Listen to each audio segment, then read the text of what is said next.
Mega DSC నిర్వహణలో జరిగిన అవకతవకలకు బాధ్యత వహించి రాష్ట్ర మంత్రి నారా లోకేష్ తన పదవికి రాజీనామా చేయాలని వైసీపీ పార్టీ యువజన విభాగం సెక్రటరీ వాసిరెడ్డి చిన్న, కౌడ చైర్మన్ రాగిరెడ్డి చంద్రకళాదీప్తి పేర్కొన్నారు.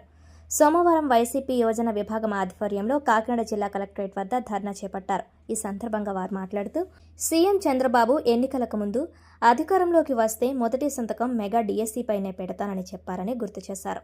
ఈ మెగా డిఎస్సి కాస్త ఇప్పుడు దగా డిఎస్సి అయిందని ఆరోపించారు. పేపర్ లోడింగ్లో భాగస్వామ్యమైన కృష్ణా జిల్లా నవీన్కు డిఎస్సిలో మొదటి ర్యాంకు వచ్చిందన్నారు. పరీక్షలో భాగమైన వ్యక్తికి మొదటి ర్యాంక్ ఎలా వచ్చిందని ప్రశ్నించారు. అనంతరం వైసీపీ యోజన విభాగం నాయకులు దాసరి వెంకటేష్ మాట్లాడుతూ 16,000 పోస్టులు ఉంటే 3% చొప్పున 421 పోస్టులను స్పోర్ట్స్ కోటాలో కేటాయించారన్నారు. మంత్రి నారా లోకేష్ డబ్బులకు స్పోర్ట్స్ సర్టిఫికెట్లను 10 లక్షలు, 20 లక్షలు, 30 లక్షల చొప్పున అమ్ముకున్నారని ఆరోపించారు. మెగా డిఎస్సిలో పోస్టులు అమ్ముకున్నారని దీనిపై విచారణ జరపాలని డిమాండ్ చేశారు.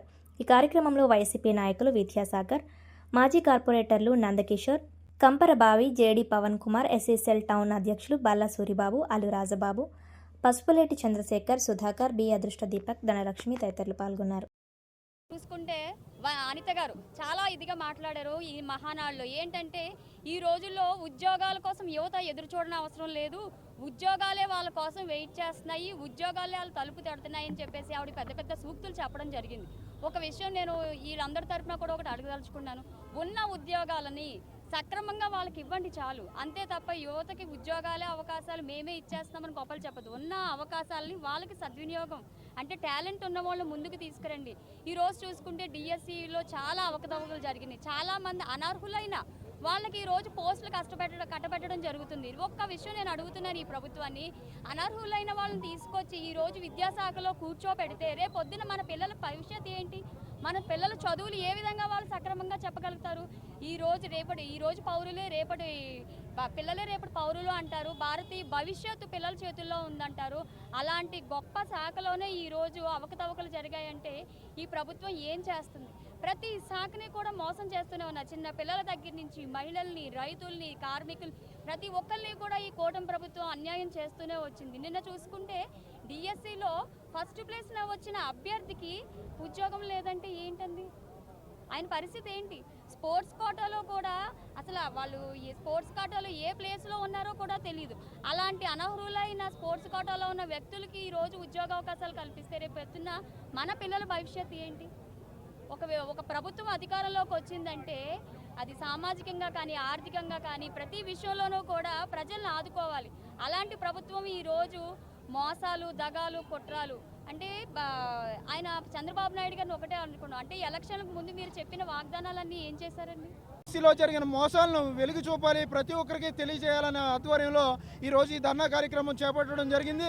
2023 సంవత్సరంలో జగనన్న గారి ప్రభుత్వంలో డిఎస్సి రిలీజ్ చేస్తే మేము దానికన్నా బాగా మెగా డిఎస్సి అనే ఒక విధానంలో బాగా భారీగా ఉద్యోగాలు కల్పిస్తామని మోసం చేయించి ఓట్లు వేయించుకున్న తర్వాత ప్రభుత్వం ఏర్పడిన తర్వాత మెగా డిఎస్సిని కాస్త దగా డిఎస్సిగా చేస్తూ అధిక ఉద్యోగాలు ఇవ్వడమే లేకపోయినా సరే ఉన్న ఉద్యోగాలను కూడా సక్రమమైన పద్ధతిలో ఇవ్వకుండా దాన్ని తప్పుదోవ పట్టించే విధంగా చేసినటువంటి విద్యాశాఖ మంత్రి అయినటువంటి సకల శాఖ మంత్రి నారా లోకేష్ గారిని దీనికి బాధ్యతగా వెంటనే కూడా తను రాజీనామా చేయవలసిందిగా వైఎస్ఆర్ కాంగ్రెస్ పార్టీ నుండి యువత విభాగం నుండి మేము అందరూ కూడా కాకినాడ నుండి మేము డిమాండ్ చేయడం జరుగుతూ ఉంది. దాసు వెంకటేష్, పిడాపురం నియోజకవర్గ యువజన విభాగం చూపించి నిరుద్యోగులందరినీ నట్టేటి ముంచింది. సుమారుగా రాష్ట్రంలో 3,30,000 చిలకు నిరుద్యోగులందరినీ అన్యాయం చేసి వాళ్ళ భవిష్యత్తును ప్రశ్నార్థకంగా మార్చింది. దీన్ని ఖచ్చితంగా మేము తీవ్రంగా ఖండించుతాం. ఎవరైతే డిఎస్సికి ప్రిపేర్ అయ్యి, టెట్కి ప్రిపేర్ అయ్యి ఎంతో భవిష్యత్తు మీద ఎంతో ఆశతో ఉన్నారో వాళ్ళందరినీ కూడా ఈ కూటమి ప్రభుత్వం పూర్తిగా అన్యాయం చేసి వారి భవిష్యత్తుని ఈరోజు అంధకారంలోకి తోసేసింది.